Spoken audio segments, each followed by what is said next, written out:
Assalamualaikum warahmatullahi wabarakatuh. Terima kasih sidang hadirin.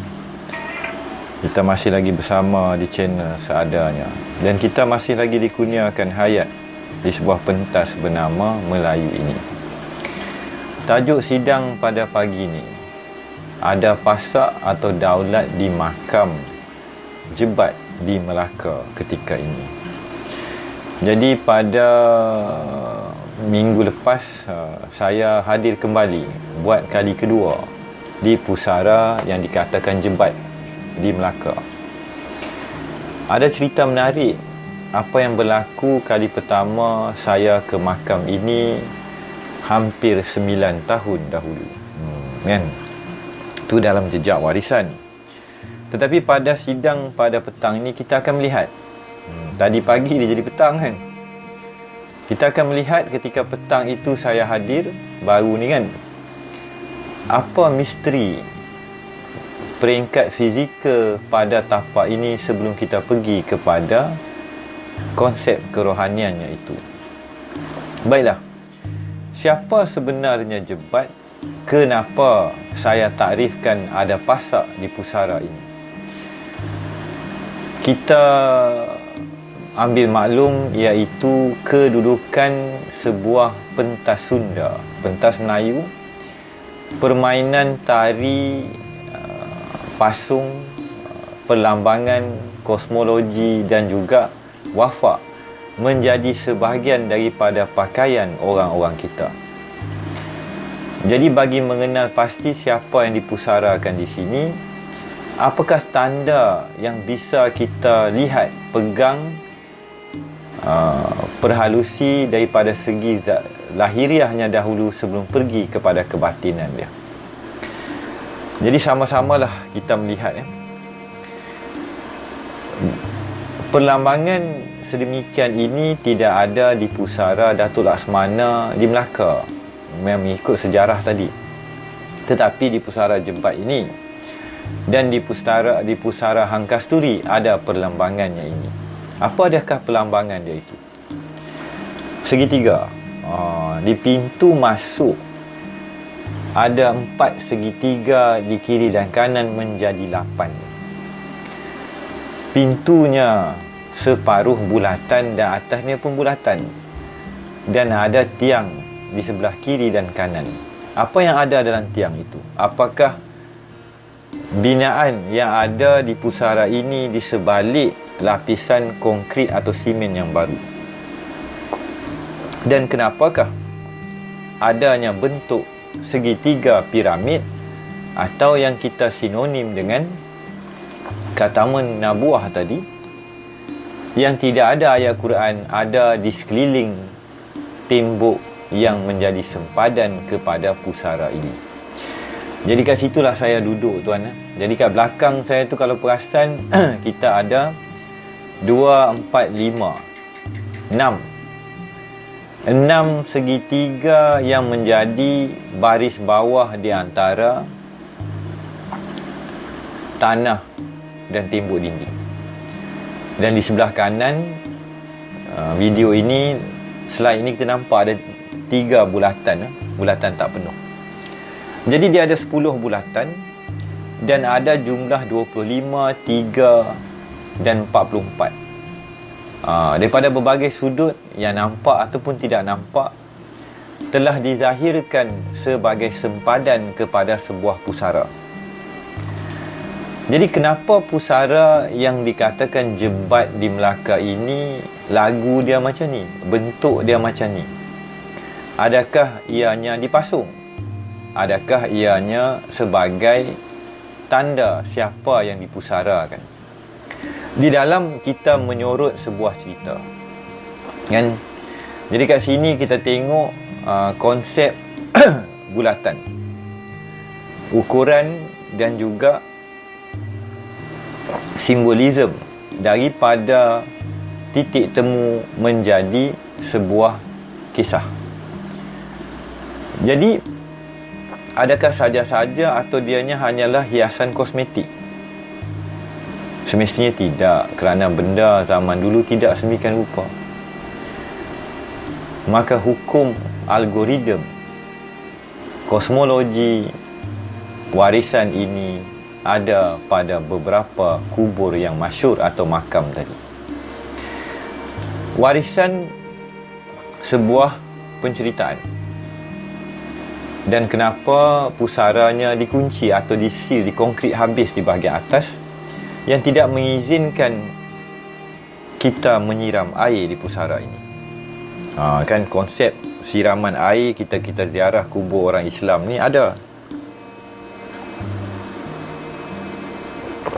Jadi lakaran bulatan, segitiga, bulan dan bintang di dalam satu kosmologi penceritaan yang menghasilkan gelombang dan juga tari kepada daya yang menghentam tembok atau yang akan keluar daripada tapak tadi. Gambar bulatan tu saya ambil dan saya letakkan sebagai penanda kepada sebuah cerita di tapak pusara yang dikatakan Hang Jebat ini. Apakah misteri sebenar? Sebagai pasak atau sebagai tanda menyatakan siapakah yang dipusarakan di situ? Di belakangnya kita dapati ada 3 pohon. 3 pohon kan? Tanpa kita sedari, terbentuk di celah dedaun tadi simbol daya yang keluar merentasi pokok tadi. Kalau kita perhalusi daripada satu angle, dia akan membentuk segitiga juga. Maksud dia ada daya yang keluar dan turun. Dan pada hari saya hadir pada hari itu, ada segitiga di langit. Dan pada kemuncak di bahagian kepala tadi ada piramid 3 segi atau bentuk segitiga tadi. Kosmologi cahaya yang membentuk menghentam pohon 3 di belakang pusara Jebat ini menzahirkan sebagai bukti lahiriah adanya perjalanan cahaya menuju kepada pusara Hang Jebat. Adakah tenaga itu memasuki atau tenaga itu keluar dan masuk? Jadi, bagaimana kita hendak mentakrif akan sebuah cerita ini? Adakah kehadirannya saya mengguna pakai pandangan lahiriah, batiniah, rasa dan kejiwaan? Dan adakah saya atau sesiapa yang hadir boleh mengenal siapakah pakaian atau sarung Melayu, apakah yang disemadikan di dalam batu sempadan 10 separa bulatan, macam cerita Wali 10 kan? Jadi nombor, bilangan, algoritma, susunan bukan saja-saja. Dan disebabkan berlakunya dalam catatan Portugis, Belanda, Syarikat India Timur dan Vatikan sendiri akan perang saka. Maka daulah, cerita Gunung Ledang, Kota Melaka, Bukit Melaka dan panglima ataupun tokoh ataupun warisan Hang Jebat atau Datuk Laksamana Hang Tuah pastinya menjadi titik tolak kepada sebuah kebangkitan kita anak-anak Melayu di muka bumi. Bila kita menyorot, ni kita menyorot warisan purba yang sekarang ramai orang tak faham. Ni cerita yang dikatakan diambil daripada Dr. Strange.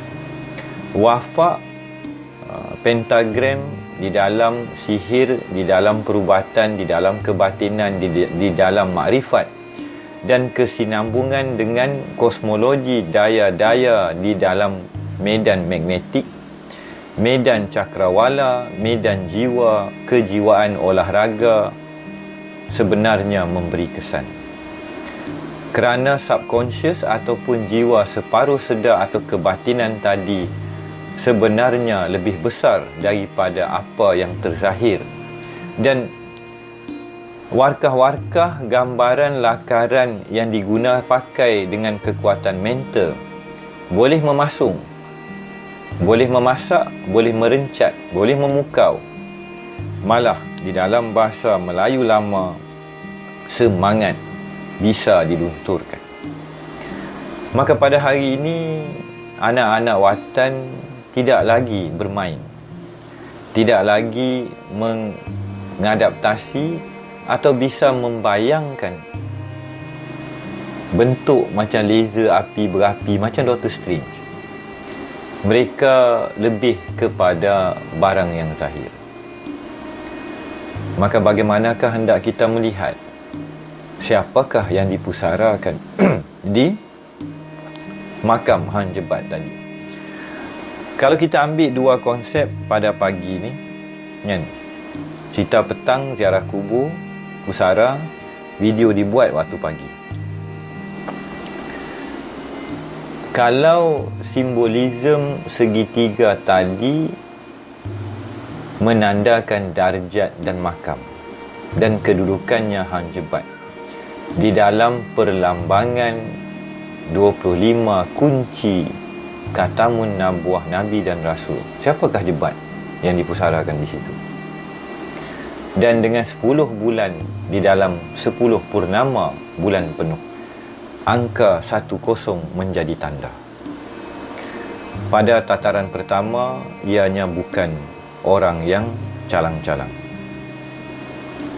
Tiadalah saya beranggapan tanda itu adalah tanda pasak, kan? Tetapi ianya lebih merujuk kepada tanda status yang ada di dalam sebuah penceritaan di alam Melayu. Tetapi disebabkan ni kadang kita orang muda lepas pandang, Melaka yang besar, sama ada sebuah jeti yang kecil di pelabuhan Melaka sekarang yang merupakan titik masuk sempadan tanah Melayu yang berangkai dengan Indonesia sekarang ini, telah melibatkan peperangan, serangan daripada berbagai dinasti di dalam ribuan tahun tamadun Malaya dan Himalaya. Pastinya sosok warga Melayu yang disandangkan dan dipakaikan, disarungkan nama Jebat itu terpaksa dikawal, terpaksa dipertahankan walaupun sesudah dia meninggalkan pementasan tanah Melayu ini. Bila kita tidak memahami konsep peperangan, hasad dengki, kehitaman yang meraja di kala ini, pastinya kita tidak akan memahami konsep kenapa sesetengah makam dipusarakan dan diletakkan logo simbolisme dan daya-daya yang saya telah buktikan tadi keluar dan masuk merentasi pohon tadi. Inilah sebuah kisah di dalam kita melihat sejarah sebuah bangsa. Pada awal jejak warisan, ada video saya berkenan dengan Datuk Laksamana Hang Tuah.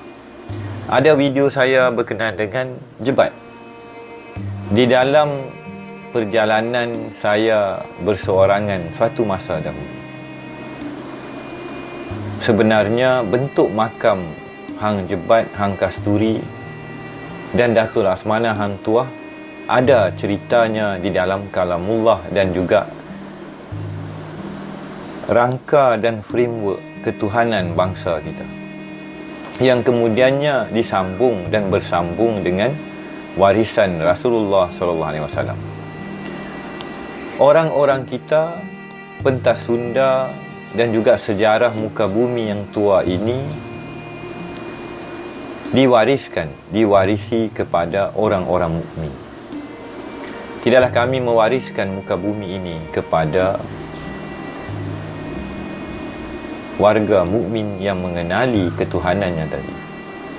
Jadi, bagi mengakhiri sidang ke makam tuah babak 2-nya nanti, saya tambahlah satu cerita yang saya maksudkan di awal sidang video ini. Kali pertama saya ke makam Datuk Datuk Hang Jebat. Pulang daripada makam, saya singgah minum kopi di sebuah gerai di tepi jalan. Gerai mamak. Dan pada pagi itu, cawan saya, gelas air teh tarik saya terputus dua, ibarat dipotong dengan laser. Zahir berlaku 2 kali berturut-turut. Jadi kali pertama hamba saya ini hadir ke pusara atau makam yang dikatakan Hang Jebat. Yang ketika itu hamba tidak melihat seperti mana hamba pertontonkan pada sidang video kali ini. Hamba menerima padah. Nasib baik nyawa hamba hayat masih dikandung badan. Daripada 7 tahun dahulu, minggu lepas adalah kali kedua hamba Allah ini menjejak kaki ke bumi Melaka di kawasan pusaranya Hang Jebat. Dan seperti yang telah terjadi pada tahun yang pertama itu, sekembalinya daripada makam Hang Jebat, hamba pergi kepada pusara makam Hang Tuah. Dan di situ kali ini tidaklah hamba disantau ke, kan dikatakan apa, atau diserang secara kebatinan, tetapi hamba dibukakan sebuah sejarah yang langka akan keberadaannya dan kenapa makam Hang Tuah, Hang Jebat dan Hang Kasturi dibina sedemikian rupa. InsyaAllah waktunya akan sampai. Pastilah waktunya akan sampai bila mana kebenarannya bumi tanah Melayu muncul kembali. Kita bakal bersambung. Wabillahi taufiq wa hidayah. Assalamualaikum warahmatullahi wabarakatuh.